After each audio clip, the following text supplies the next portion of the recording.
السلام علیکم ورحمۃ اللہ وبرکاتہ. وعلیکم السلام ورحمۃ اللہ وبرکاتہ. تشریف لیں. بھائی صاحب کیسے ہو؟ کیا حال چال چل رہا ہے؟ کیا چلے گا یار, وہی چکر چل رہا ہے, کمانا کھانا اور کھانا کمانا. ارے یار اللہ ہی آپ کا بھلا کرے. اور بیٹا شاگرد بتاؤ کیا حال ہے, اور آپ کون سی کلاس میں اور پڑھائی کیسی چل رہی ہے؟ اللہ کا شکر ہے, ٹھیک چل رہی ہے.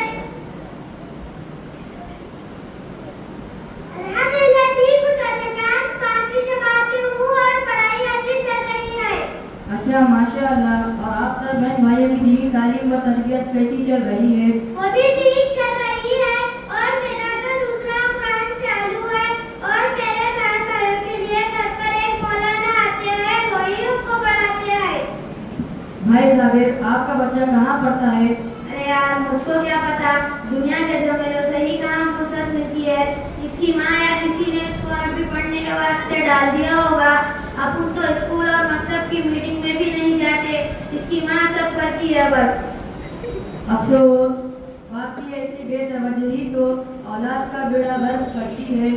بیٹا شاگرد تمہارا تو قرآن کا دوسرا دور چل رہا ہے, نہ تو تم ہی کچھ پڑھ کر سناؤ.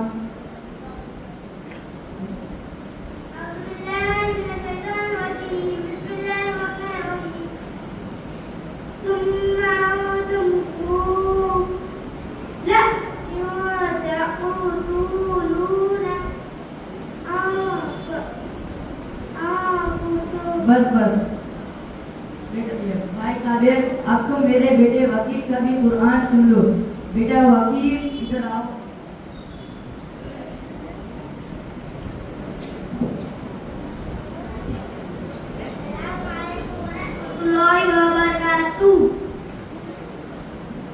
وعلیکم السلام ورحمۃ اللہ وبرکاتہ.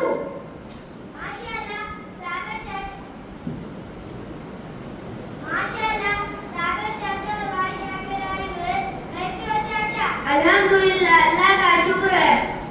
اور بتاؤ بھائی شاکر آپ کیسے ہو, اور پڑھائی وغیرہ کیسی چل رہی ہے؟ اللہ کا شکر ہے, ٹھیک چل رہی ہے. بیٹا وکیل کچھ قرآن کریم پڑھ کر سنا. جب گزار اعوذ باللہ من الشیطان الرجیم, بسم اللہ الرحمن الرحیم, والسماء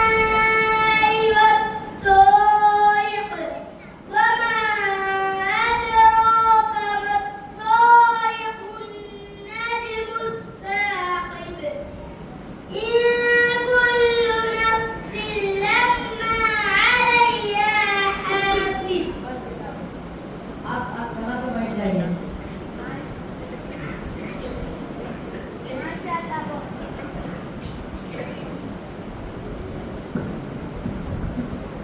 ماشاء اللہ بہت ہی اچھے انداز میں پڑھتا ہے آپ کا فرزند. کہاں پڑھتا ہے آپ کا فرزند؟ ہمارا فرزند مکتب انوار الہی میں پڑھتا ہے, بڑی پابندی اور عزت کے ساتھ جاتا ہے ماشاء اللہ. اچھا اچھا. بھائی صاحب آپ کا بچہ کہاں پڑھتا ہے, اور آپ کے بڑے لڑکے کی دینی تعلیم و تربیت کہاں چل رہی ہے؟ ارے یار یہ شاکر تو پتہ نہیں کہاں پڑھتا ہے, اور بڑا لڑکا ذاکر تو ابھی کالج جاتا ہے, اور گھر میں یوٹیوب پر انجینئر علی مرزا اور دوسرے لوگوں کی ویڈیوز دیکھتا رہتا ہے.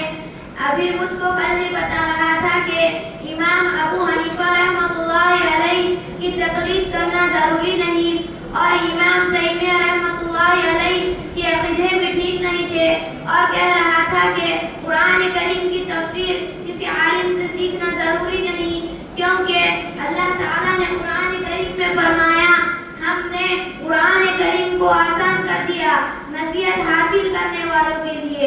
جب اللہ تعالیٰ نے آسان ہے کہا تو پھر ہم کو کسی عالم اور مفتی کی ضرورت نہیں, ہم ان کے بغیر بھی سمجھ سکتے ہیں. ہاں جب کبھی کوئی مسئلہ پیش آ جائے تو انٹرنیٹ پر سرچ کر لو یا یوٹیوب پر دیکھ لو, مل جاتا ہے, یا پھر بخاری وغیرہ کے اردو ترجمے میں دیکھ لو, معلوم ہو جائے گا. اسی طرح کی بہت سی دینی معلومات اس کو ہے جس سے کافی خوشی ملتی ہے. یہ تو بڑی حیرت کی